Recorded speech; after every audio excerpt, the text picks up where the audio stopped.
नमस्कार दोस्तों, मेरा नाम है मनीष और आप देख रहे हैं स्टडी प्लैनेट। तो गाइज आज की इस वीडियो में हम लोग बात करने वाले हैं 12th क्लास की बुक है जिसका नाम है कंटेम्प्रेरी वर्ल्ड पॉलिटिक्स और इसका चैप्टर नंबर 6 है इंटरनेशनल ऑर्गेनाइजेशंस। हिंदी में इसका नाम है अंतर्राष्ट्रीय संगठन। तो इसके बारे में हम डिटेल में पढ़ने वाले हैं। तो बोर्ड एग्जाम्स के पॉइंट ऑफ व्यू से आपके लिए वीडियो काफ़ी इंपॉर्टेंट होने वाली है। तो सबसे पहले बात करते हैं कि व्हाट इज इंटरनेशनल ऑर्गेनाइजेशन, अंतर्राष्ट्रीय संगठन होता क्या है। 1 मार्क्स में अगर क्वेश्चन आता है आप इसका जवाब क्या देंगे कि international organisations are those organisations which help the countries to cooperate and to make the better living conditions for all of us. It also deals with the matter of war and peace. मतलब क्या है दोस्तों, बड़ा simple सा है कि अंतर्राष्ट्रीय संगठन क्या करते हैं। एक संगठन होते हैं जो कि दुनिया के सभी देशों को एक साथ कॉपरेट करने में मदद करते हैं और जो भी उनके वॉर एंड पीस से रिलेटेड मैटर्स होते हैं, जो भी उनकी लड़ाई झगड़े से संबंधित जो भी मुद्दे होते हैं उनको सॉल्व करते हैं दोस्तों। तो 1 मार्क्स में आपसे पूछा जा सकता है बोर्ड एग्जाम्स में। अब बात करते हैं अगले टॉपिक की। तो आपका अगला टॉपिक है what are the needs of the international organisations या what are the objectives of the international organisation. अंतर्राष्ट्रीय संगठन को बनाने के पीछे क्या पर्पस होता है, क्या रीजन होता है, क्या उसके मकसद होते हैं। तो 4 मार्क्स में आपका एग्जाम आएगा। तो 4 मार्क्स के हिसाब से आपको 4 पॉइंट्स कवर अप कराऊंगा। सबसे पहले तो सिंपल पॉइंट है, it deals with the matter of war and peace, कि लड़ाई झगड़े से संबंधित जितने भी मैटर्स होते हैं उन सभी को इंटरनेशनल ऑर्गेनाइजेशन सॉल्व करता है। दूसरी बात करें, it solve the serious issues between the 2 countries और among the more than 2 countries. मतलब कि अगर किसी भी 2 देशों के बीच में कोई भी सीरियस मुद्दा होता है, कोई भी झगड़ा होता है, तो उसको सॉल्व करने के लिए अंतर्राष्ट्रीय संगठन मदद करते हैं।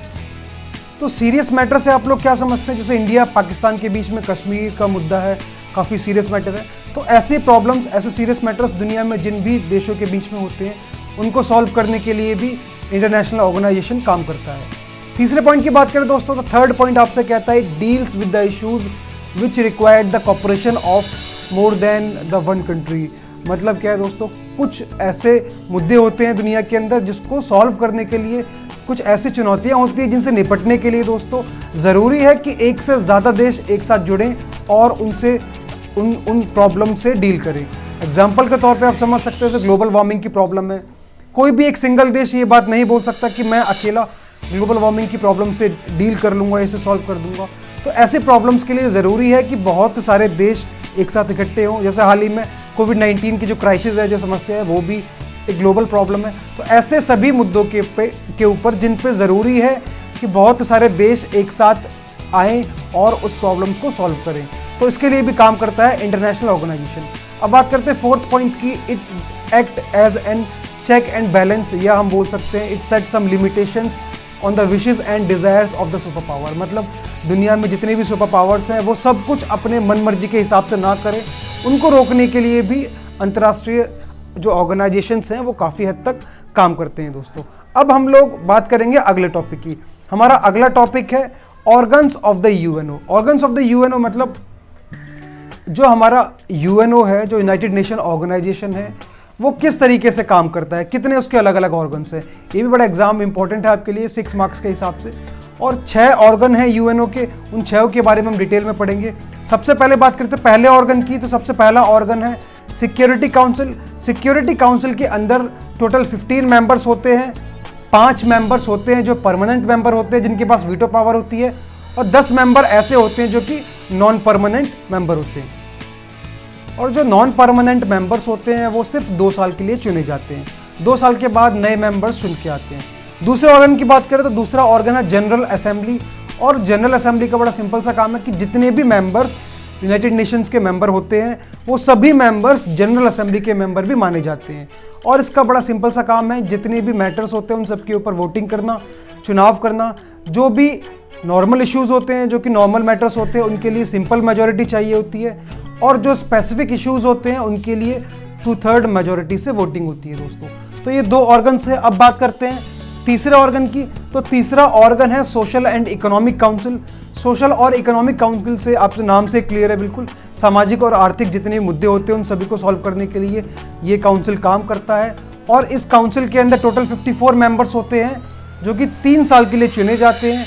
और सबसे इंपॉर्टेंट बात, जो उनका चुनाव होता है वो जोग्राफिकल रिप्रेजेंटेशन के हिसाब से होता है। अभी जोग्राफिकल रिप्रेजेंटेशन क्या है? जोग्राफिकल रिप्रेजेंटेशन का बड़ा ही सिंपल सा मतलब है कि ऐसे मेंबर्स चुने जाते हैं जो दुनिया के कोने कोने से पूरी दुनिया को रिप्रेजेंट कर सकें दोस्तों। अब बात करते हैं अगले ऑर्गन की। अगला ऑर्गन है ट्रस्टीशिप काउंसिल। ट्रस्टीशिप काउंसिल के बारे में ज़्यादा डिटेल में नहीं बताया गया आपको, सिर्फ इतना लिख सकते हो कि ट्रस्टीशिप काउंसिल को 1 नवंबर 1994 को इसको सस्पेंड कर दिया गया with the independence of Palau. अब बात करते हैं अगले ऑर्गन की। तो अगला ऑर्गन है इंटरनेशनल कोर्ट ऑफ जस्टिस। नाम से बिल्कुल क्लियर है, अंतर्राष्ट्रीय न्यायालय है। दुनिया के जितने भी जुडिशियल मैटर्स होते हैं वो सभी यही सॉल्व करता है, और इसके अंदर 15 जजेस होते हैं जो कि 9 साल के लिए चुने जाते हैं। और इन जजेस को चुनता कौन है? इन जजेस को चुनने का काम होता है सिक्योरिटी काउंसिल और जनरल असेंबली से, और इनका चुनाव भी स्पेसिफिक मेजॉरिटी मतलब 2/3 मेजॉरिटी के हिसाब से किया जाता है।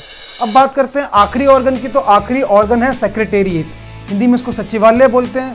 ये भी बिल्कुल नाम से क्लियर है कि जितने भी ऑर्गन्स थे यूएन के, यूनाइटेड नेशन ऑर्गेनाइजेशंस के, उन सभी में जो इंटरनेशनल सर्विसिंग स्टाफ होता है, उन सभी के अंदर जो ऑफिशियल्स होते हैं जो काम करते हैं, वो सभी सचिवालय के अंदर आते हैं।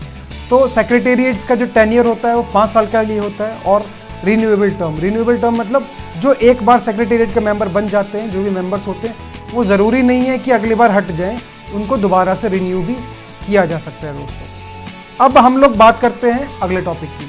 अगला टॉपिक है evolution of the UN, United Nation organisation.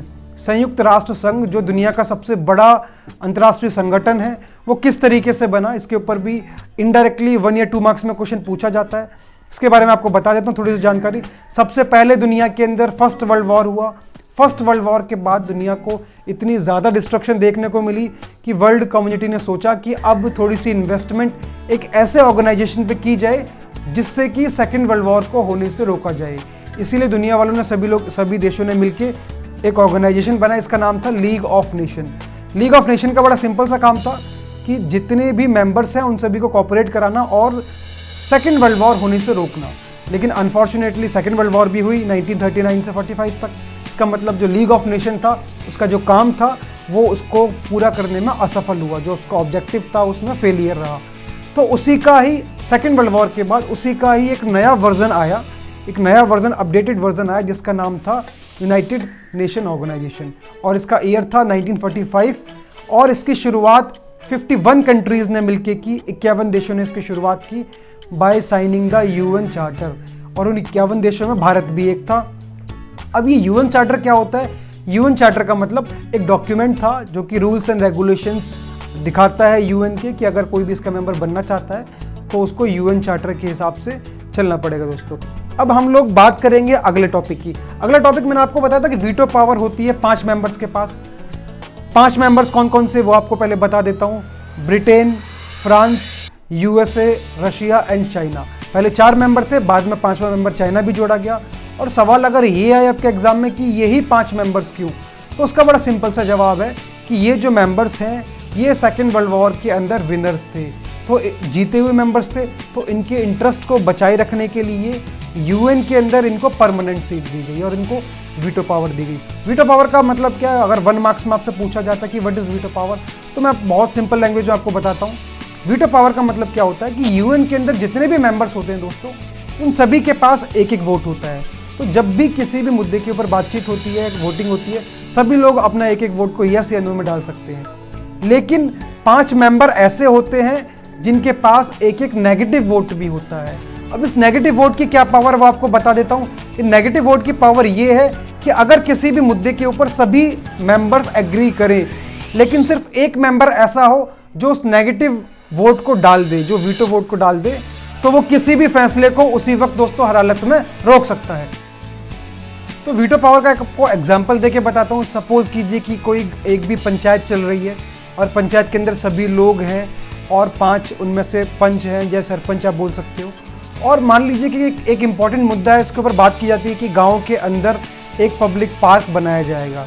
Suppose कीजिए कि पंचायत के सभी मेंबर्स इसके लिए यस में वोट डाल देते कि हाँ पब्लिक पार्क बनाया जाना चाहिए, लेकिन उन 5 मेंबर्स में से एक मेंबर ऐसा होता है जो अपनी नेगेटिव पावर का यूज़ करके बोल देता है कि नहीं पब्लिक पार्क नहीं बनना चाहिए, तो वो फैसला वहीं रुक जाएगा। तो आई होप आप वीटो पावर की जो इंपॉर्टेंस है वो समझ गए हो। The power of negative vote is called the veto vote या वीटो पावर। अब थोड़े से 1 मार्क्स की बात कर लेते हैं। आपके एग्जाम में ये भी आपसे पूछा जा सकता है कि यूएन की सबसे हाईएस्ट फंक्शनरी पोस्ट क्या होती है, तो उसका आंसर है यूएन जनरल सेक्रेटरी, हिंदी में उसको यूनाइटेड नेशन यूएन महासचिव बोलते हैं। और सवाल ये भी उठता है कि सबसे पहला यूएन जनरल सेक्रेटरी कौन था, तो उसका जवाब है ट्राइगिव लाई। और सवाल ये भी बन सकता है कि अभी करंट जनरल सेक्रेटरी कौन है यूनाइटेड नेशंस का, तो उसका आंसर है एंटोनियो गुटेरेस। तो ये आपके 1 मार्क्स के क्वेश्चंस हैं। अभी इस वीडियो को हम इतना रखते हैं, बाकी सेकंड पार्ट की वीडियो में हम लोग बचे हुए टॉपिक्स को कवर अप करेंगे। तो आई होप आपके बोर्ड एग्जाम्स के हिसाब से काफ़ी इन्फॉर्मेटिव हुई वीडियो, और आपको अच्छा लगी हो तो आप इसको चैनल को सब्सक्राइब कर सकते हैं और शेयर कर सकते हैं। Thank you so much for watching.